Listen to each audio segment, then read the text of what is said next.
going to try. Oh, good. Okay, so the recording situation's all sorted. Okay, so let's make a start then, shall we? As I said, I'm Heather Jarvis from RMIT. I'd like to welcome you to what looks like it's going to be a really interesting session, and welcome to all our panelists for this session. So we'll have three presenters. We'll have Navin Dolaswala from Western Sydney University talking about simulating EmbraTech, encouraging bushfire preparedness through immersive video. We'll have Dominic Redfern from RMIT speaking about first forms, and we'll end with Dan Torre from RMIT also, speaking about animating the natural world, some thoughts on stop motion landscape animation. Before I hand it over to our first presenter, Navin Dolaswala, I'd just like to quickly acknowledge that I'm speaking from the unceded lands of the Wurundjeri people of the East Kulin Nation, and I'd like to pay my respects to their elders past, present and emerging. So I think without further ado, we should probably move ahead, and can I throw it over to you first of all, Navin? Welcome to the symposium, and you've already got your screen sharing sorted. Just before we do begin, I should say we've got 15 minutes, so 15 minutes per presenter. So in terms of giving you a little warning, maybe I'll just send a message in the chat 2 minutes before. When you've got 2 minutes to go, does that sound like the best way to do it? Otherwise, I could do something like, tap my water bottle or something, which would be best. I don't mind. You can tap your water bottle. Yeah, that's probably the easiest. All right, I'll do that. So just maybe 2 minute warning. I'll tap the water bottle. Sure. Okay, over to you then. Thank you. Welcome, everyone. So I'd like to, first of all, acknowledge the traditional custodians of the Gundungurra land where I present from, and pay my respects to elders past, present and emerging. I love this land. It's amazing. Two of my children were born here, and I'm very lucky to share it.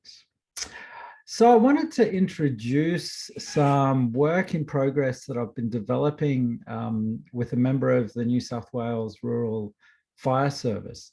Unfortunately, the work has hit some roadblocks in terms of development due to the COVID-19 pandemic, lockdown, and the inability to access university campuses or travel to location.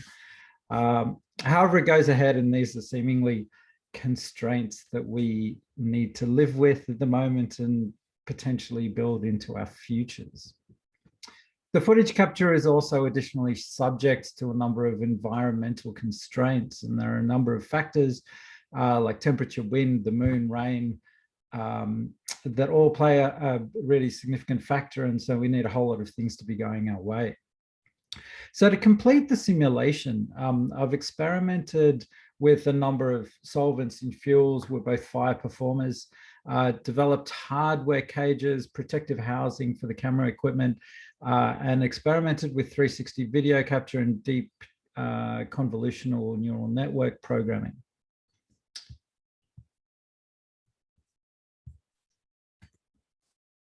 So there's four kind of key areas that I wanted to explore here. The first is kind of the challenges of bushfire preparedness. I think that we're all kind of dealing with, but as I understand it, this year is likely to be far less prone to bushfire, at least on the East Coast. And so fingers crossed that will give us a bit of a break from last year. The kind of challenges associated with changing behavior, something about the contexts and outputs that I'm playing around with, and finally about the interaction of the deep convolutional neural networks that I experiment with. So there's no one in Australia, I think, particularly in Victoria and New South Wales, that isn't aware of the impact of bushfires in terms of physical risks, loss of habitat and wildlife, the loss of property, and the loss of life. These risks and damage are also felt in many other places around the globe. As we confront climate change and global warming, the predictions are that bushfires will become more regular and more severe. In 2019, a new category of bushfires, the catastrophic bushfire, was added to the classification system. So despite this, a number of factors exist that make the likelihood of future losses very high. The desire of Australians to live in remote bushland settings, kind of much like I do. I live up in Katoomba, up in the Blue Mountains. Older dwellings not being subject to the more stringent bushfire building codes and provisions, and problems of some material standards far exceeding the capabilities of the products on the market, like with aluminium cladding. So despite the campaigns run by the RFS and public information public information programs, a significant number of homes still remain at risk. One of the challenges associated with change is to convert the fear and apprehension about bushfires that we'll feel when we see footage of the damage into some kind of concrete action. And perhaps there's a sense of kind of that cognitive dissonance at play here. Perhaps here it's worthwhile exploring the tension between the representation of fire in cinema, documentary imagery, and the video footage that increasingly we see through social media. As Evakiv suggests, because an environment is made up of perceptive and communicative relations, perceptual ecologies are the interactive milieu within which the material or object becomes the social and subjective, and vice versa, and in which sensations and sensory organs, bodies and desires, social groups and media formations all become connected in specific ways. So when we see the terror associated with fire in film, such as in Angelina Jolie's Those Who Wish Me Dead, or the Four Corners report on flammable aluminium panels and their very widespread use as high-rise building cladding, or footage from firefighters or people defending their homes, that we may see through social media, we have a very different reaction to them. It might be fear and panic for characters, outrage at building standards, or admiration for bravery. Well, more often than not, a combination of these. Some of these are an emotional response, some a cognitive response, and some an affective response. However, these representations and their concomitant emotional reaction in us doesn't necessarily turn into action. So how do we kind of change that behavior? And I think this is one of the questions that we grapple with throughout our lives. Learning new things, but then also operationalizing that new information into ongoing practice that is sustainable over time seems particularly challenging, as I've found out with my intention to run every morning, but the reality of never actually going for a run.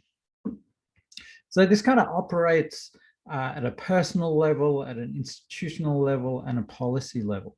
What we hope to achieve with the simulation is the ability for audiences to be immersed within an ember shower without the associated risks of actually being in one. And by doing so, we hope that this may support a change in behavior. However, there are a number of challenges to this from a kind of eco-media perspective. As Ingram says of Willicott's criticism of eco-media, is that it's a cognitive rather than affective or emotional experience. Cognitive estrangement appears to be the first step by which the desired state of environmental awareness may be attained.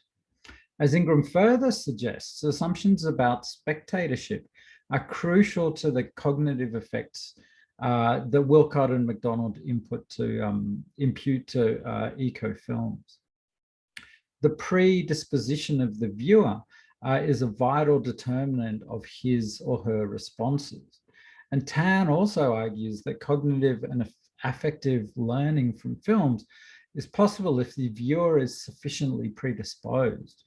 He defines learning as a collective term for a variety of effects that are more permanent than simple diversion or mood enhancement.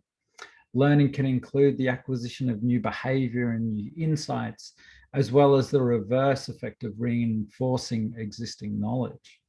So the question is how to foster the critical thoughts that the filmmaker or artist intends is one that is relevant to a consideration of the outputs from the project that we're playing around with.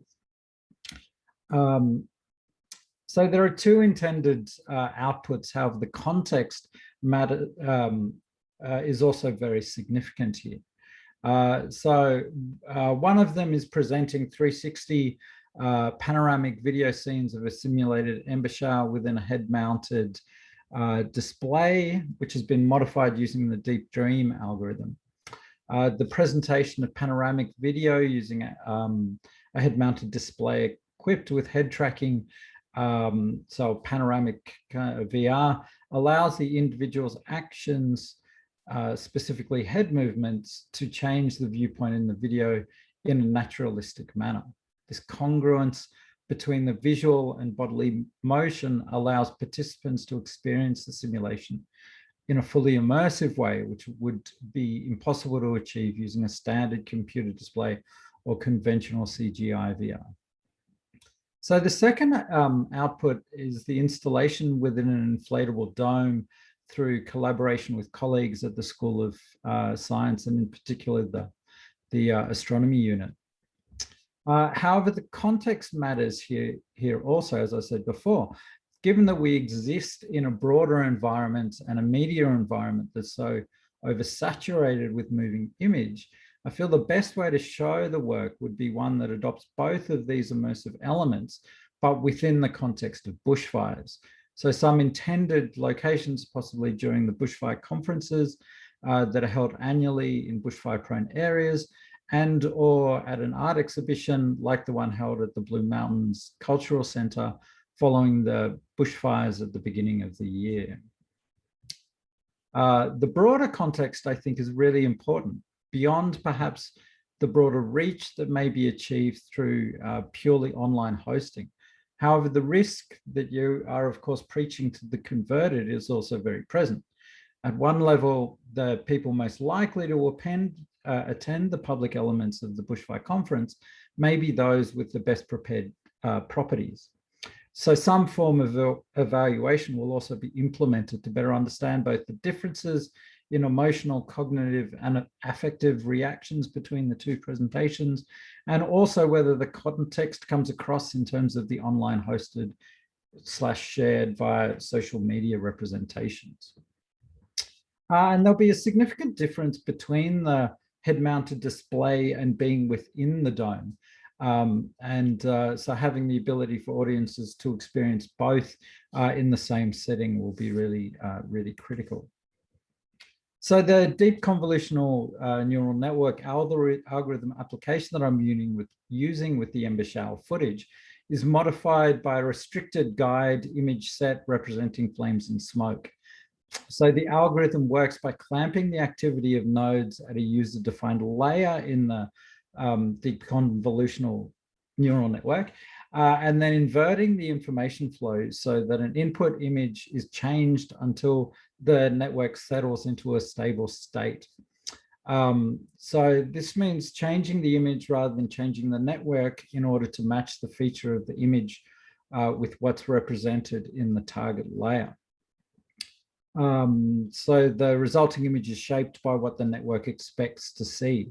This is kind of effectively a form of reversal of what we see in image recognition software that uses deep convolutional neural network architecture to match, say, video footage at a stadium to government identity imagery.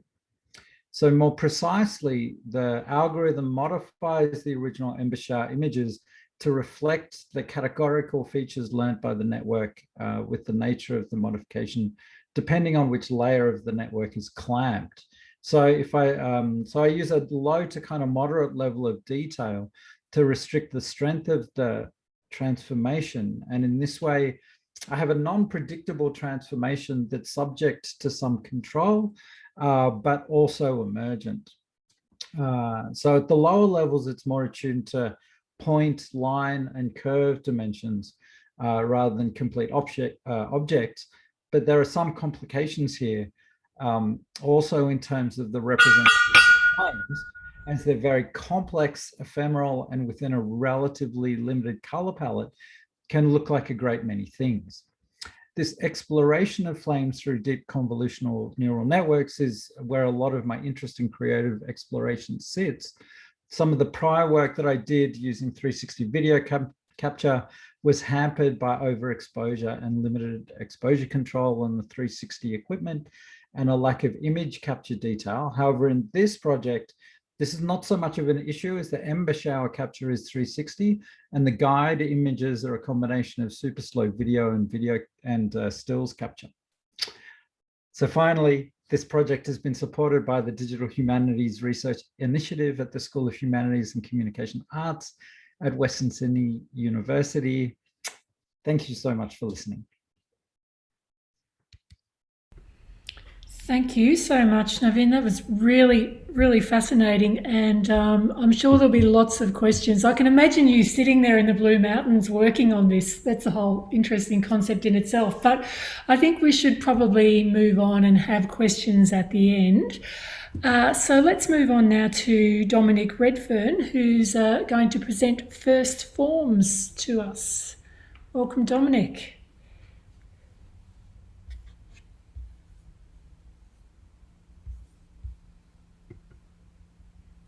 Dominic, are you there?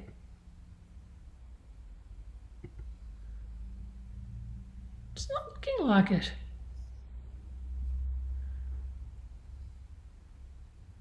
Okay. Are you there, Dominic? This is what happens when you don't get a chance to check in with people beforehand. All right. Dan, are you ready to go?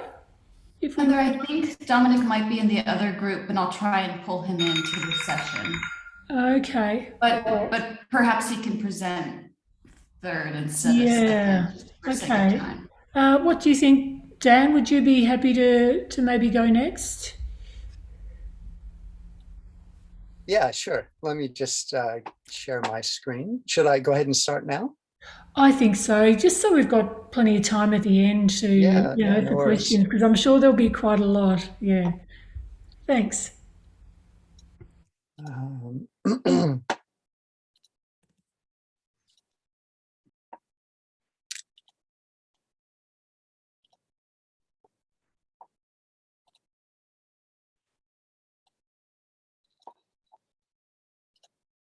Yeah, so go ahead when you're ready and I'll just give you the same 2-minute warning, tap the water bottle like I did for Naveen. Okay, perfect. All right, well, thanks. It's really great to be here.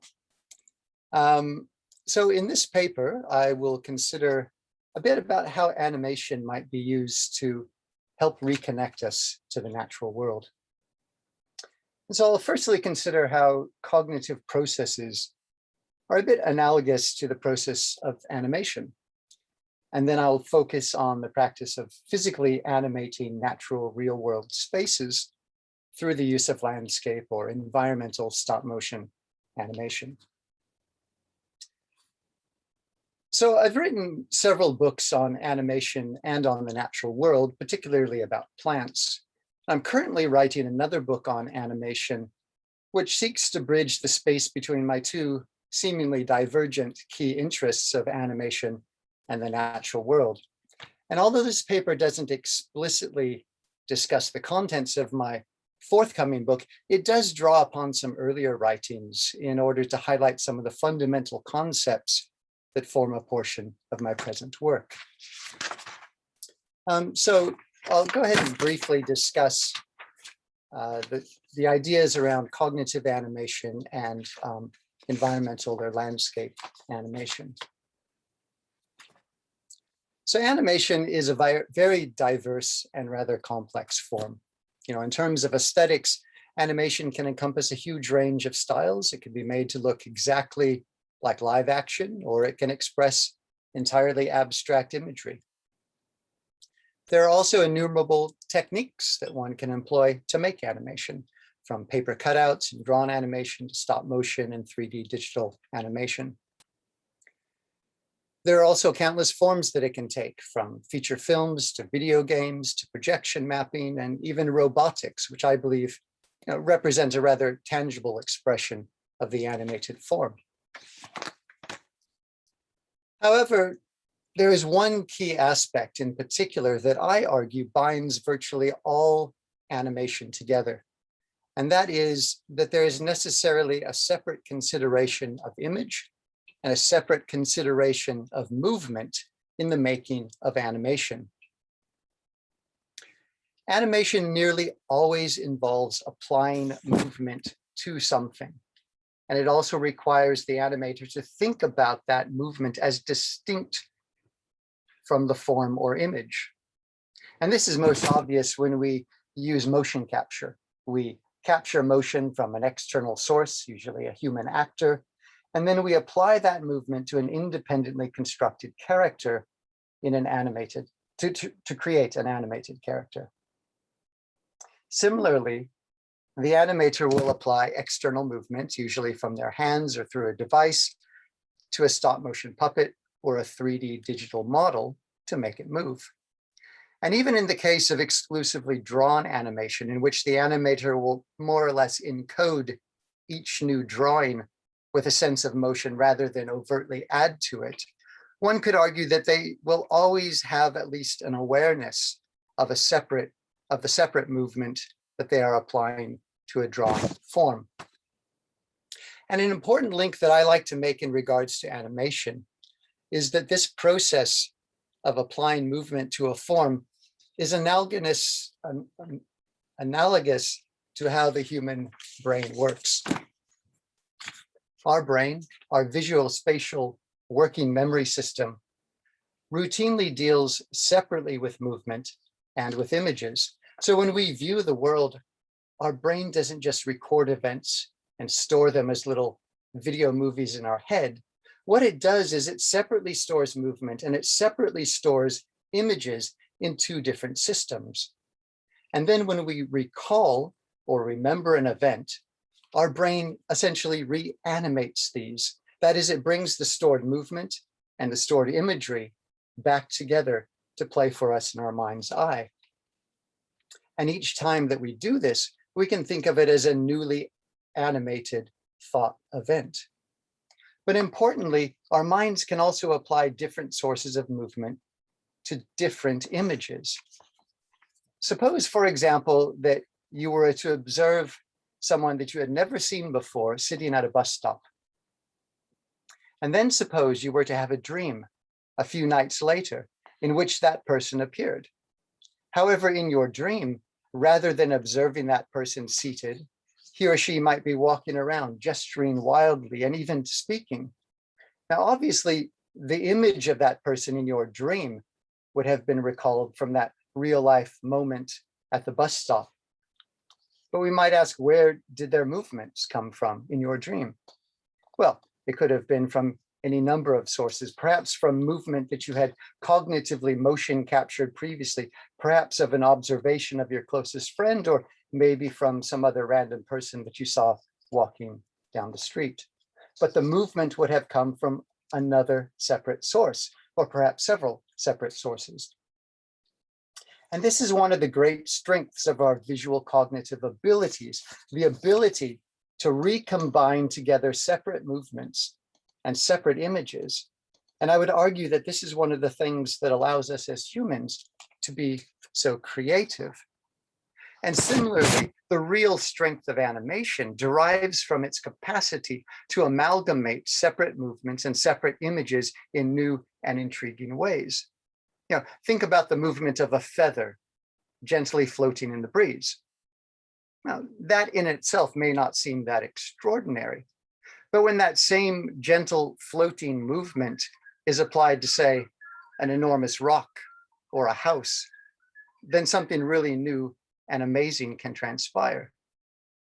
And this fundamental process of bifurcating form and movement can also help us, through the use of animation, to potentially reconnect us to the natural world. And one way that I believe that this can occur is through the practice of landscape stop motion animation. So landscape stop motion animation is essentially where an animator will venture out into the natural world and use the landscape, their surroundings, as their stop motion animation set. So in this example that's playing in the background here, it's by Paul Johnson and it's called Earthworks in Motion. And in the making of it, the animator simply went out to various wilderness spaces and animated whatever he found there in those spaces, be it rocks, sticks, or snow. And landscape animators may practice a whole variety of different approaches, but significantly, all seem to be affected by the natural spaces and they work in. And this in turn has a profound effect on their animated outcomes. The landscape, in a sense, becomes a collaborator in the animation process.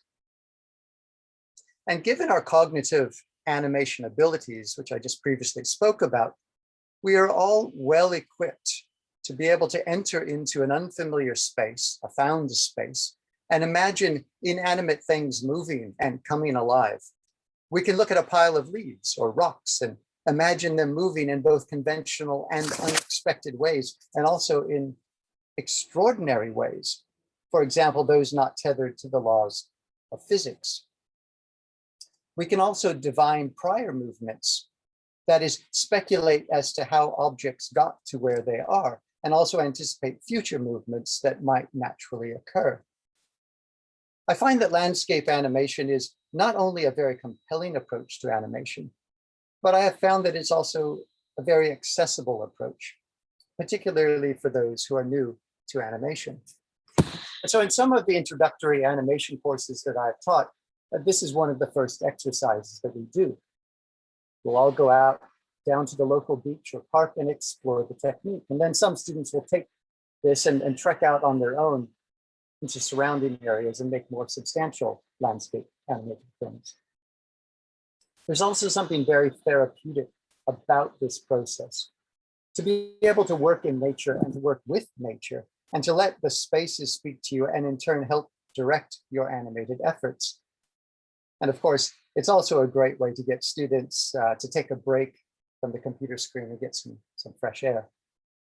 It also encourages a close observation of the natural world and in turn a close collaboration with in situ forms.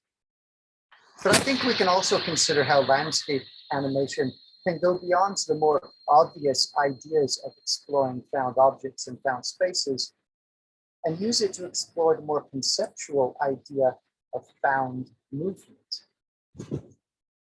As we all know, our world is in a constant state of flux. It's brimming with movement, change, and metamorphosis. We may not always see these changes, but we are at least intellectually aware that things never stay the same, from our own aging process to the changing of the environment, the building up and the deterioration of cities and buildings. Landscape animation can recognize and indeed exemplify the concept that the world is in a state of continual flux and can serve as a means of manifesting and making visible the ever-changing nature of our world. The animator and artist Len Lai suggested that movement is essential to our understanding of not just animation, but also any still form. And that just because an object appears still doesn't mean that it has always been that way. And he said that when we look at something and see the particular shape of it, we are only looking at its afterlife. Its real life is the movement by which it got to be that shape. Theorist Michael Layton has also suggested that everything contains a storehouse of movement, and that this movement is most evident in forms that have asymmetrical characteristics. For example, if an object has a dent or a scratch in it, then it most likely was involved in prior movements, some sort of an impact which caused the dent or the scratch to occur. So when we enter into a found space, we are confronted with a vast reservoir of memorialized movement, which in turn provides us with hints about future movement possibilities. In addition to going into a space and finding things and moving things with landscape animation, we can also engage in a process of discovering and then expressing movements which have previously happened in that space, and movements that are perhaps happening too slowly or at too small of a scale for us to actually see, or movements that may happen in the future. When I ask students to engage in landscape animation, one of the things that I like to have them explore is the hidden movement contained within that space. So I'll usually ask them to try to express movements that they believe have already occurred in that space, and to express movements that might be currently happening, but are just perhaps too slow or hidden to perceive, such as the growth of plants or the erosion of natural materials. And also to express movement that they think are likely to happen in the future. And the goal is to hopefully create a unique animation that is very much tailored to a particular real world space, and one that has given the animator a greater appreciation of the world around them. And then, of course, it's always a delightful experience to watch the finished animation and witness those spaces come alive as a result of their animation efforts. Because of the open set and the large scale spaces of landscape animation, the actual process of animating will often be made highly visible. For example, animations that were created on soft earth, sand, grass, or snow will showcase the footprints of the animators as they embark on modifying the elements or forms frame by frame. Sometimes we might even see birds, wind-blown leaves, or people pop in and out of frame. Clearly, this becomes an important part of the aesthetics of the film. And these uncontrollable elements actually serve to authenticate the animation, demonstrating to the viewer that the animation was indeed shot in found spaces and in collaboration with the natural world. So I consider animation to be an exceptional form to work with, and many of the things that describe its uniqueness also mark it as a uniquely human mode of expression. Animation is, in a sense, a part of who we are, and we as humans regularly engage in thinking through animation. We have the ability to combine and recombine separate layers of motion captured movements and separate layers of images. And in this way, I would argue that we are all, as humans, animators, whether we consider ourselves to be or not. And if we seek to, we can use this ability to both visualize and animate our surroundings in ways that just might give us further insights and potentially greater empathy for the natural world. Thank you. Thank you very much, Dan. Another really fascinating presentation. And once again, I'm sure there'll be many questions at the end. So yeah, jot them down, people. Hold on to those thoughts, and we'll have a little bit of time at the end to discuss them. Now, I think that we have been joined by Dominic Redfern. Hello. Dominic, are you with us? Hi, how are you? Hi, I am. I was in the wrong room. That's so sorry. Okay, you're here now, and we're happy to have you here. So we've just had our first two presenters, so you've just been bumped back a spot, and then we'll open up to everyone for questions at the end. You've got 15 minutes, and I'll give you a little 2-minute warning, a little tap on the water bottle. But yeah, so I'll hand it over to you. Okay. Thanks very much. And thank you to Rebecca, my dear colleague who pulled me out of the other room. Okay, so I'm an artist and academic. of the options that we were given in electing to or proposing to present at Ecomedia this year, I proposed to present an artwork. So just by way of kind of a notification, if you like, it's not an academic paper per se, but a sharing of this, of a recent artwork that hopefully you'll find on topic. So artist and academic who works around the relationship between social and natural histories and the manner in which they're enmeshed. I look at ecologies within urban environments, how geography impacts land use, the fuzzy boundary between the artificial and the natural. I'm always interested in origins, and my key interests are evolution, geography, biology. I've created a number of installations over the last decade or more around urban waterways and looking at the way water and water use impacts patterns of land use from a variety of perspectives. Now, this interest in history actually grew out of my installation practice. So for the first decade of my exhibiting history, I did all performance works, and they were primarily coming at the problem of identity or subjectivity, the way that's constructed. And it was an installation practice very much. So I made single screen work, but a lot of the time I was working in galleries. And I had to think about, or I felt the need to think about how those screens intersected with the physical space of the gallery. If this work was going to be in a gallery rather than in a theaterette or on someone's computer or in their home, what was it that set this apart as a practice? And so I started to, sorry about my children. So I started to incorporate the history, initially the architecture of the environments in which I was working. So I started to shoot my installation works on site during the setup period of an exhibition, and then I would resituate those recordings with performance elements back into the space in which they were shot. And I would often use one-to-one scale and one-to-one time to further complicate the relationship between the screen space. Sorry, just checking it that you're not sharing anything on screen with us. Okay, so to explain that, because I want to show you a video, and I don't like the way videos embed in PowerPoint, I was going to actually use two different applications, both PowerPoint and something to support the video, but just got scared off that. So I thought I would just present to you and then show you the excerpt rather than a slideshow.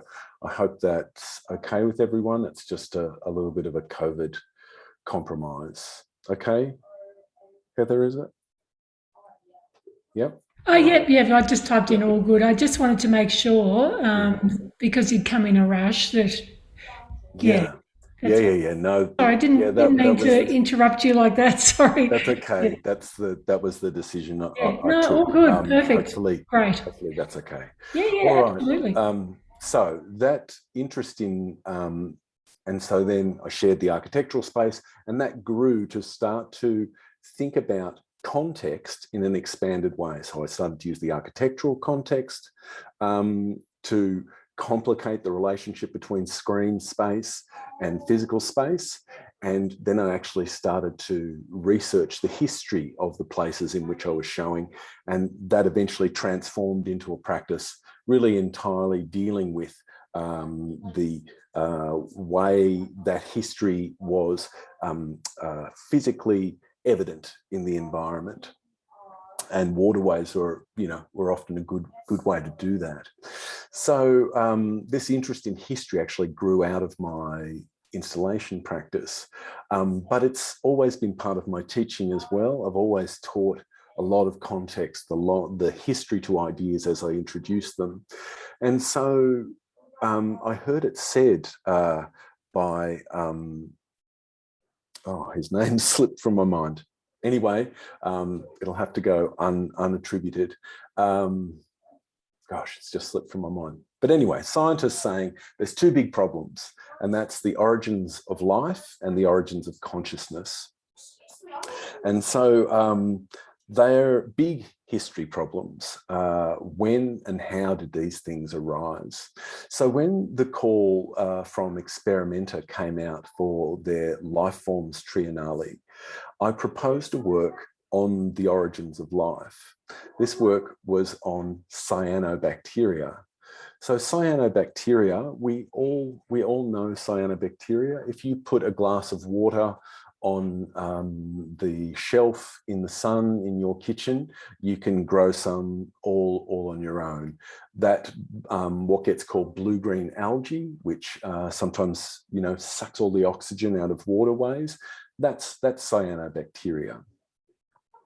And so that's actually, as far as we can tell, and some people argue with me about this, but as far as I can tell from my reading, this is the first life form that we're absolutely confident about. And it's actually, as one might expect, is the life form from which all other life forms arise.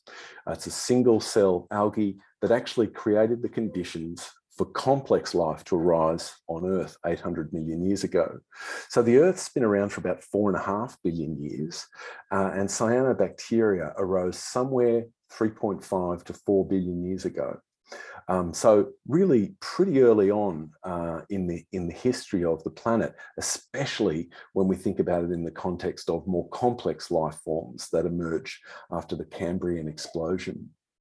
So, and we actually have some of the greatest evidence of the existence of this very early life here in Australia. It's found in the, excuse me. Sorry, everyone. Could I just ask you to keep the volume down just a little bit?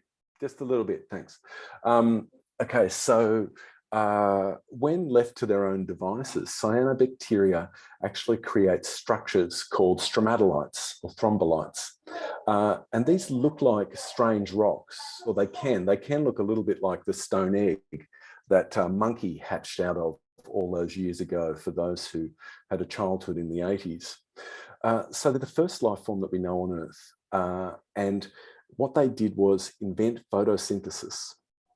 And it evolved just once, okay? It's never evolved anywhere else, and it's from there all things come. It passes to all other photosynthetic life on Earth, capture the sun's energy, and then all that photosynthetic life is predated upon by animals, unless they're the type of animals who predate upon the other animals, and so it goes. Everything goes back to that one simple mechanism. Cyanobacteria also created the oxygen-rich conditions that complex life required to emerge and thrive. They do this by taking in carbon dioxide, and then they breathe out, or they pass or excrete, however you want to think about what such a simple organism does, oxygen and sugar.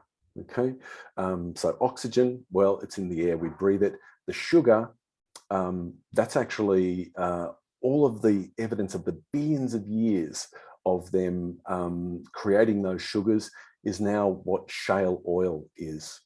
So this is kind of an astonishing idea for me, frankly. There's no more kind of wondrous notion for me. It's hard for me to wrap my head around. Positively sublime, I suppose. And I would consider it as akin to a kind of a religious insight. It fills me with a degree of kind of awe and wonder that's almost beyond words. So this is something of, well, it is an origin story, albeit a scientific one. It's a cosmology. And with that in mind, I started to construct the soundtrack. The vision was created by visiting the University of Western Australia and their collection of stromatolites found in the Pilbara.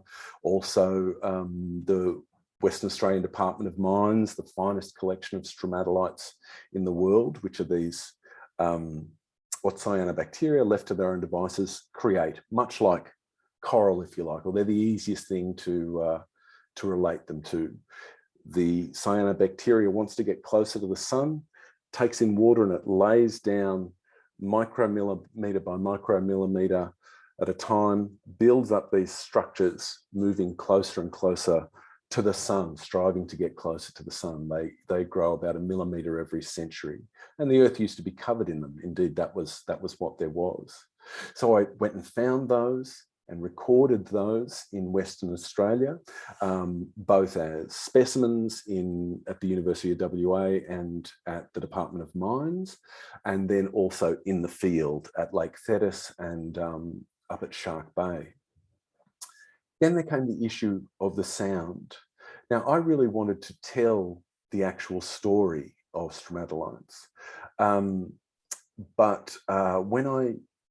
So I recorded a spoken word soundtrack, and then I really felt, given that it was a cosmology, that I actually wanted to give it a musical soundtrack, something of an element of ritual, if you like. And so for me as a bass player, dub seemed like the obvious choice in terms of music, the most Rasta of Rasta musics.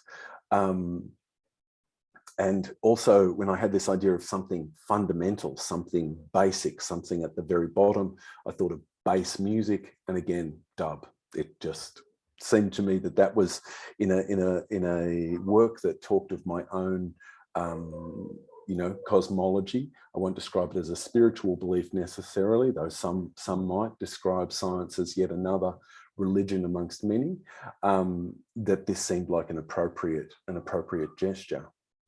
There was I'll leave that out, sorry, and keep scooting along. So I'm shooting the work in the field, start creating this dub soundtrack with also a voiceover. Came a day to do a tech, not a tech run quite, but a kind of a meeting with the exhibition manager and one of the technicians who'd be helping to set the exhibition up for Experimenta. We're testing how we're going to do the audio, and I couldn't seem to quite get the audio low enough for the exhibition manager. She walked over to the corner of the room and said, "I can still hear a man talking." And I just all of a sudden had this crushing awareness of myself as a middle-aged white guy speaking with, this voice of authority about something. And whilst that was not her intention, I don't think, I all of a sudden had this crushing sense of taking up space. That here I was, taking up space in the exhibition as a white middle-aged guy wanting to present this kind of authoritative story about science. And so I started to experiment with the sound. I recorded children, and I also recorded a woman doing the voiceover. And that actually then, in experimenting with the woman who was doing the voiceover with me, started to do some chanting. And then that chanting turned into me doing the chanting. This had the important effect of compounding this idea of making science just one belief system amongst many. I also used colloquial language in the text, which I hope generates some humor and again undermines the seriousness. Is that the 2 minutes already? Gosh, okay, not by my calculation. So without any further ado, I guess I better show you an excerpt of the work. Thought I had 2 more minutes than that, but I don't. So we're just going to go to my website, and there's First Forms there. Okay, there it is in situ at Plimsoll. It's part of a touring exhibition with Experimenta for the next few years. And here is a mock-up. So I've never been in the room with the work. There's COVID for you. So, but I have made a mock-up of it whilst I was working on it. And I'll show you a little bit now. Share sound, share.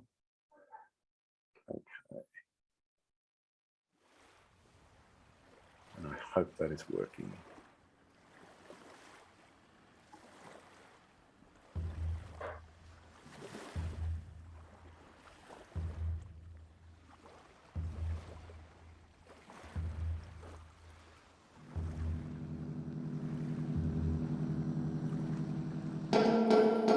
Life is electric, the passing of electrons from a larger molecule to another smaller one.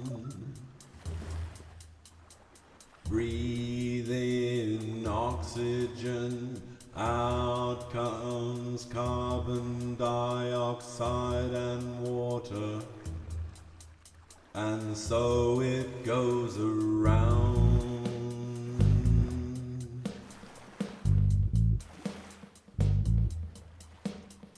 Where did animal life begin? We still chase the long tail.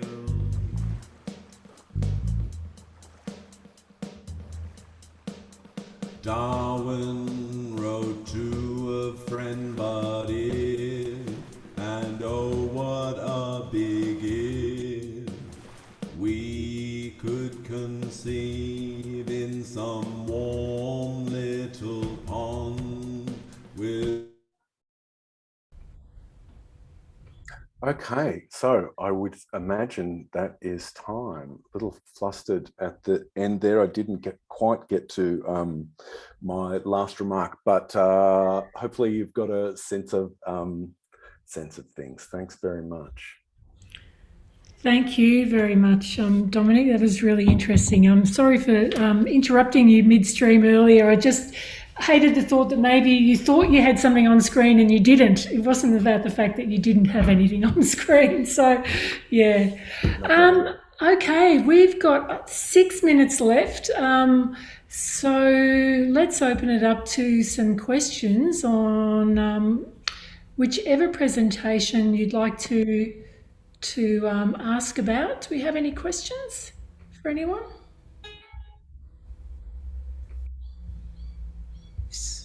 Somebody, I can't actually see if anyone's put their hand up, but maybe just if you've got a question, just turn your mic on and go for it for the moment.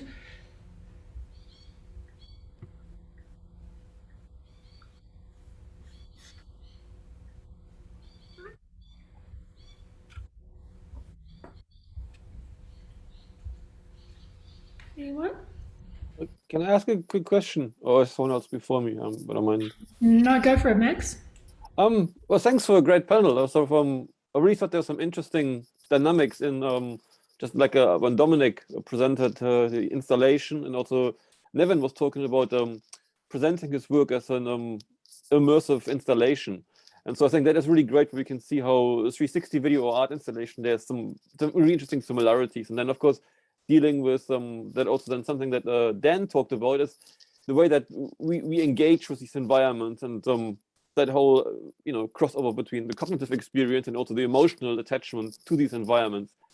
And so my question though for you, everyone, is like, have you thought about pushing this even further? So when maybe Nevin can talk a bit more about this dome installation where it's being presented, so that there is in terms of installation-based VR, quite a few things happening where nowadays you get another level of experience. So whether that would be like if there's fire being displayed, raising the heat, or if there is a water, maybe a sort of a fan that sprinkles some water at you. So something that pushes that experience even further. Is that something that might be of interest?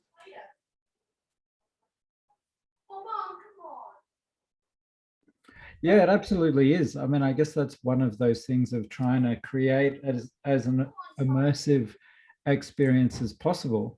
And so it might even be kind of trying to synthesize smoke without it being too harmful, and to kind of have that more embodied kind of experience. But it's an inflatable dome, so you have to you can only open the door for quite a short time, and then everyone needs to kind of shoot in. So it's been problematic in the past when you know, trying to get kids in there and all kinds of stuff. Yeah, but it's definitely something that I've been kind of thinking about. And I guess one of the reasons that I wanted to have both was because in the dome it'll be quite far away, whereas through the VR goggles it'll be like the Emperor Shower will be right next to you, and so yeah, like you've got a fat hat on or something. Linda, you have a question? Yeah, it was a comment really. Dan, I thought your concluding remarks about us all being animators was an interesting one. And I just wondered if you'd looked much at process philosophy, and this idea that everything is in duration, is in process. And I'm trying to think who it was now, compared to rocks in a process of becoming as well. So, I mean, obviously the temporal reflections are central to what you're doing, but I was thinking of it more in terms of deep time, which also, I guess, ties back to what Dominic's focusing on. Just a thought. Yeah, no, you're absolutely right. And process philosophy is something that I draw upon quite a bit in my writing. So yeah, thanks for that.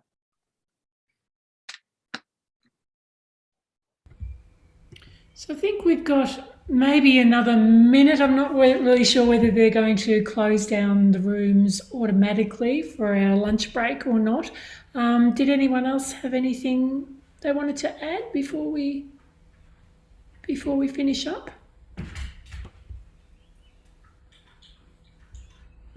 Well, look, there will be other opportunities if things come up in your minds afterwards to ask questions. We've got the long break coming up. We've also got the conference closing and drinks later on.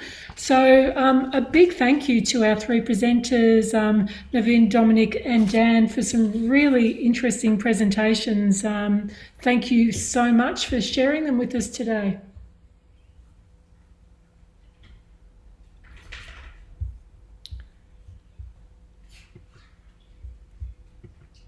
And I really look forward to doing, so you've really inspired me in terms of exploring some of the natural landscapes around me and with me. Like, you know, I've been thinking a lot about, what's his name? He's British and he makes really amazing, beautiful installations of the natural world. Andy Goldsworthy. Andy Goldsworthy, yeah. Yeah, really beautiful. Yeah, thanks. Yeah, there definitely is a correlation between kind of land art or environmental art and animation. Definitely. Yeah, no. Cool. All right, well, we've got a 1 hour lunch break. So get up, stretch your legs, move around, and we'll see you all back here at 2 o'clock. Thanks, Heather. Thanks for that. Thanks, everyone. Bye-bye.